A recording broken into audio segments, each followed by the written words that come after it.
আসসালামু আলাইকুম বন্ধুরা, চলে আসলাম বাররাঘাটে। এই দেখতেছেন আপনারা পদ্মা নদীর পার। এখানে এক আঙ্কেল মাছ ধরতেছে, দেখলাম, তার কাছে আসলাম। আসসালামু আলাইকুম আঙ্কেল। আঙ্কেল মাছ পাইছেন? কি মাছ পাইছেন? জি, কই দেখি, একটু দেখান যাইবো। নদীর তাজা মাছ, এটা পদ্মার পারে। একটু জাগান আঙ্কেল।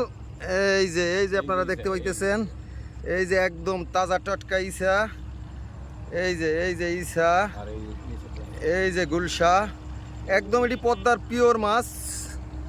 এই যে পদ্মা নদী, এখান দিয়ে অনবরত জাহাজ চলে, বলগেট। দেখতে পাচ্ছেন বন্ধুরা, খুব রিস্কি জায়গা, হাঁটা হেভি কষ্ট। এই যে আর এক আঙ্কেল মাছ ধরতেছে, হয়তো বা সে এই জায়গার কাই। দেখি আঙ্কেলের সাথে কথা বললে সে কোনো মাছ পাইছে কিনা। আসসালামু আলাইকুম আঙ্কেল। আঙ্কেল মাছ পাইছেন? দেখান যাইব আঙ্কেল, বাইলা মাছ খুব ছোট। এই পদ্মার মাছ তো অনেক সুন্দর এবং একদম পিওর। এই যে একটা আঙ্কেল অবশেষ একটা মাছ পাইছে, তবে আঙ্কেলের মুখের হাসিটা কিন্তু খুব সুন্দর।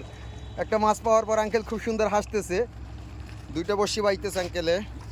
আশা করি সন্ধ্যা হয়ে গেছে, এখন মনে হয় না আজকে আর মাছ পাবে। তো চলে যাবেন আঙ্কেল আজকে? খুব সুন্দর পরিবেশ, পরন্ত বিকেলে মাগরিবের পরে খুব সুন্দর একটা পরিবেশের। এখানে অনেক দর্শক আসে ঘোরার জন্য। খুব সুন্দর একটা জায়গা, চাইলে আপনারাও ঘুরতে আসতে পারেন। এটাকে বলা হয় বাররাঘাট। খুব সুন্দর একটা পরিবেশ, মাশাআল্লাহ।